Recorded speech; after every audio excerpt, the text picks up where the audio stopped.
Hey there YouTube, so I'm doing another video here. This video is going to talk about changes that I have experienced during my transition and kind of the timeline for that for myself. Now once again, this is speaking for myself. Not everyone's changes for transitioning are going to happen in the same time frame. Everyone's different, everyone's unique. Everyone's changes are going to be either larger changes, smaller changes. We're all extremely different individuals, as everyone really is, of course. So, once again, if you enjoyed these videos, then please like and subscribe. But starting off, when I took my hormones first in June of 2018, then, of course, no immediate changes, nothing, doesn't change things like that. It's not how it works. It takes time for your body to process stuff and everything. So the first thing that I noticed was right at about the 30-day mark is a massive upper body strength loss. So I used to be actually extremely good at push-ups and pull-ups and all these things. And I wouldn't really get tired during muscle strength, endurance, physical fitness training here for the Army. And I was doing PT with one of the other platoons, and it was muscle strength training day. So a lot of push-ups and stuff like that involved.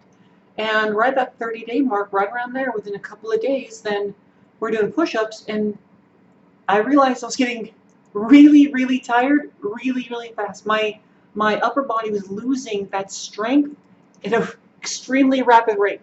It was surprising the rapidity of that strength loss. I thought it would kind of ease off over time, but it was pretty drastic at that point. And I kind of found it humorous. Like, I enjoyed it. It was like, oh my, it's working. That was like my first signal that, holy crap, it's working. Things are happening. This is amazing. And I was kind of giggling a little bit while I'm doing PT. Yeah, sorry for that giggling and stuff. But yeah, I was happy. I couldn't help but smile, even though I was getting exhausted very, very quickly. So that was the first set of changes I noticed. Now, within a few weeks, then I started to gain little breast nubs, just a little bit. Just kind of seemed like a little extra fat on my chest. And so wasn't too sure. It's like, is it happening? Is it just I want it to happen, and so I think I'm seeing it? But no, within like another few weeks, and it started growing even more. Now, when I start transitioning, what I was kind of told is when it comes to like breast and hip size, then if you look at the other, I was told if I look at the other females within my family, then the common, I don't want to say average, one of the commonalities that people have seen is gaining a growth that's between no breasts and halfway to where the other females are within the family. And it seems like that's starting.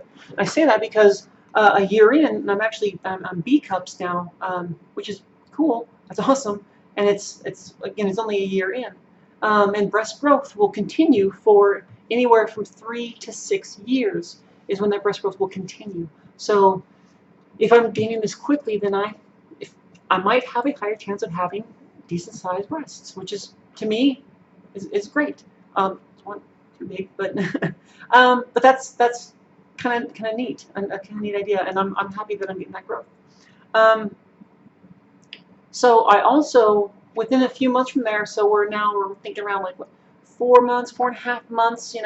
The strength loss has continued, and I've continued to gain those breast forms, and in like a 6-month time frame, I probably lost a good 30 pounds.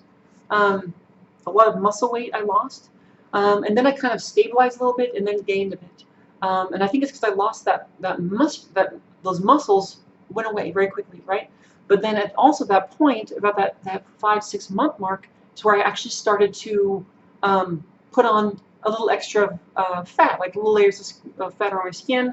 So some of the parts of my features that were more, you can see more of the bone structure, then they would start to get a little more cushion around them.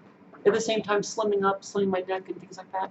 As I go, my nose has kind of changed form a little bit. It's slimmed up a little bit, not enough, in my opinion, for my big old schnoz.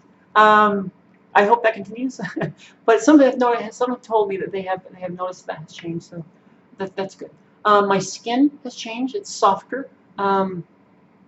It's less. My skin's less oily than it was before, which is awesome.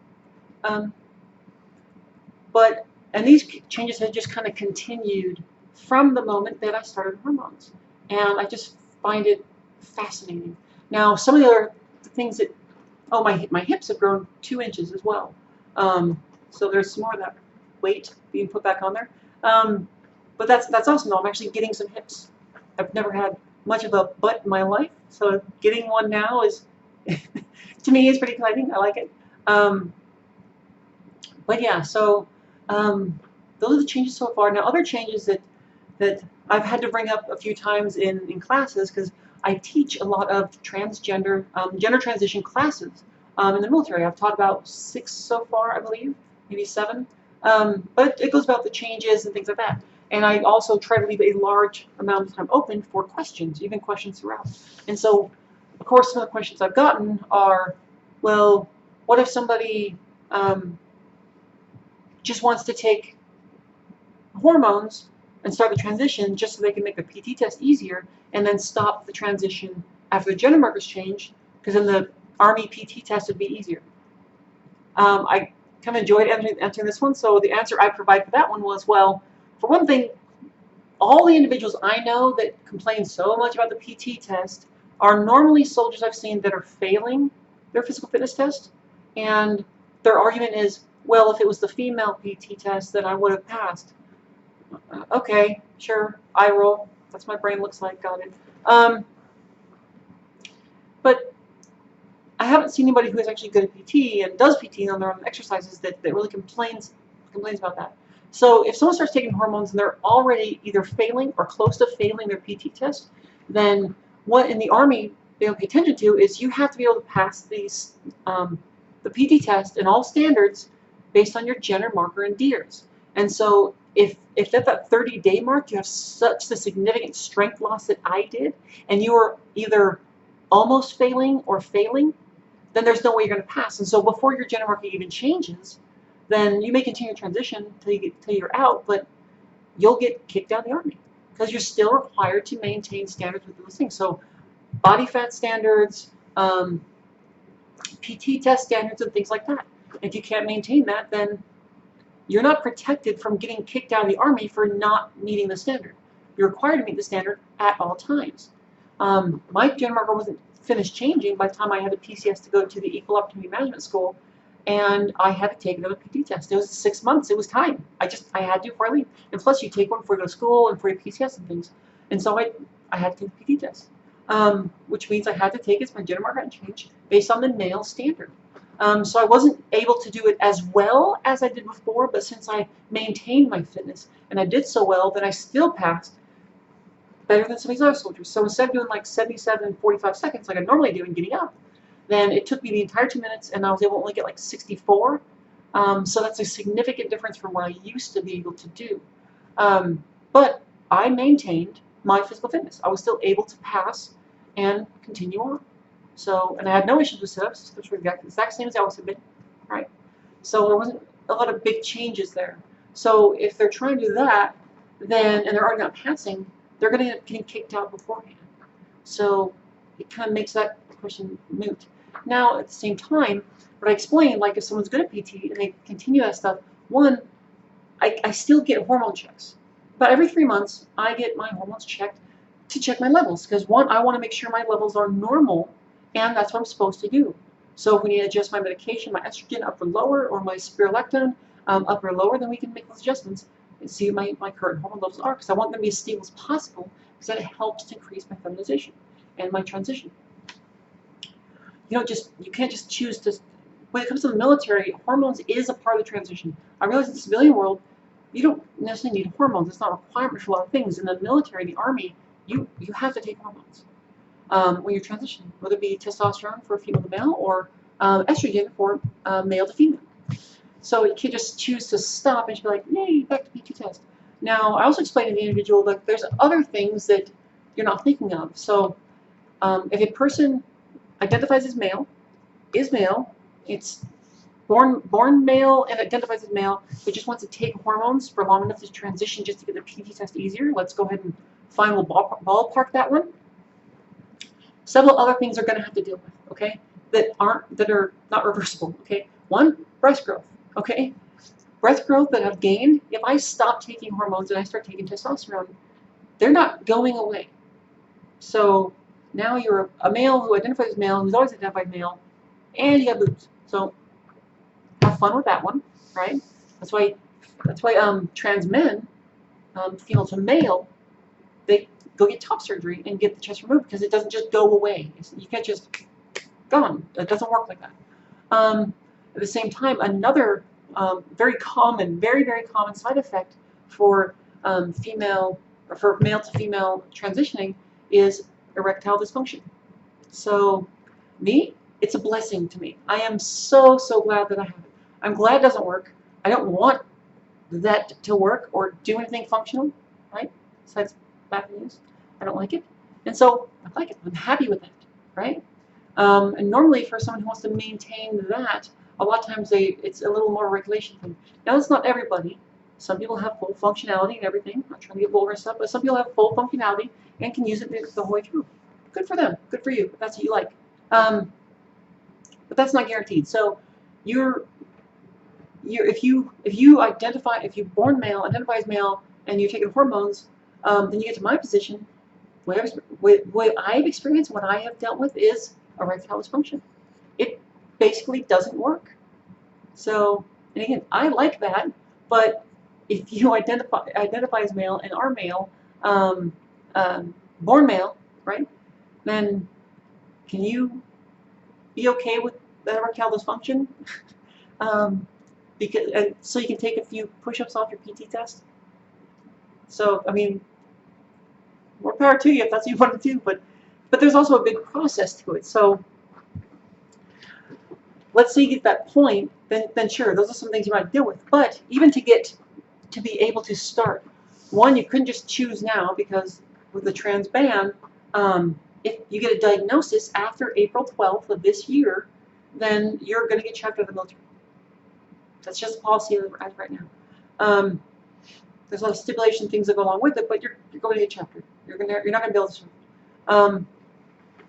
And if you had a diagnosis prior to April 12th, then you are exempt and you're grandfathered into the 2016 policy, and so you can continue to transition your whole way through.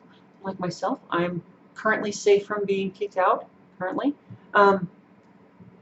because I have my diagnosis early. Now, getting the diagnosis is not just, you can't just walk in. It comes from behavioral health, and you can't just walk in and go, "Hey, this is what I want to do," and they're like, "Okay, cool, we're going to diagnose you." That's not the way it works. It's a different length of time for everybody, because it's that what they're looking for is a marked incongruence between your gender identity and your birth gender, and also it needs to show significant stress or impairment in your ability as you transition. Like, it has to be clinically significant stress, clinically significant thing, and that's not you say it. That's they identify it. Behavioral health does as they're counseling you and as they're talking to you. So you don't just get to decide to walk in behavioral health and say, "I'm going to transition." It doesn't work. I've had several of my sisters that have had a hard time getting their diagnosis, unfortunately. Either the behavioral health person didn't believe them, or didn't think it was clinically significant. Their stress wasn't enough, or it was so much it gets them chaptered out, because if you show too much stress, then they start crossing out, because if you have any sort of certain risk factors, then they can consider risk based on like suicidal ideations and things like that.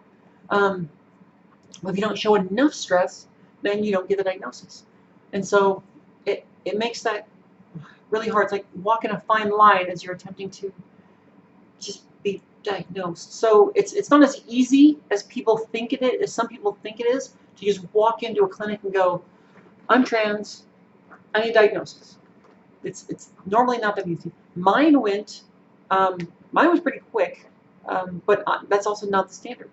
And they were able to recognize that within me pretty quickly, and so I had about 4 or 5 appointments. I think it was total about 4 appointments, and I had my diagnosis. But that's not necessarily the norm. I was expecting anywhere from 6 months to a year, because that's the common that I've heard. So it's not as quick as people think it is, and you can't just wake up and decide that I'm going to start transitioning today. It's a process, and it takes time to do so. It takes documentation. It takes medical appointments. It takes all kinds of stuff that you can't just, decide to start. It's not how it works. So those are all changes I've dealt with. Okay, my skin softens, skin changes and stuff. Some of the hair growth has changed a little bit. The voice is vocal feminization practice and training that I've gotten from a very close friend of mine. I don't want to mention names without permission, so I'll ask later on. But he is amazing, and he's helped me so much to control my voice and to work on my voice. So it's not as deep as it used to be, as you see in one of the earlier videos. But that didn't come from there. But breast growth, that's great. Skin changing, that's awesome. My hair feels softer and thicker, which is also awesome. Again, for me, erectile dysfunction is great. So awesome. And I can't wait to just get rid of that whole thing. But those are some of the changes I've gotten. It's kind of a timeline of that. I know I kind of strayed off the beaten path because that's just kind of what I do. I don't know. I stopped trying to control staying too much on that. I try and somewhat in the subject, but I don't know. I veer off. Whatever, though. So, anyways, that's kind of this video. I'll do another video in a few days. I think next video I'm going to talk about discrimination and discrimination that I have faced and dealt with, and also discrimination that's common in my community, the trans community specifically, and things that have happened to people that are common to happen to people, and where that all ties in. Same time, if there's anything that you would like to hear, please let me know. And if you have any questions, then please post those questions in the comments below, and I will do a question answering video based on all the questions I've received. And I'll do that periodically depending on how many questions I get. I guess I'll wait until I get like maybe, I don't know, 10, 15 questions, and then I'll answer that thread, and then next 10, 15, if I get that many. I don't know. I might not get any, and that's okay too. So, all right, YouTube, I've rambled enough, right? Love you. Have a good night.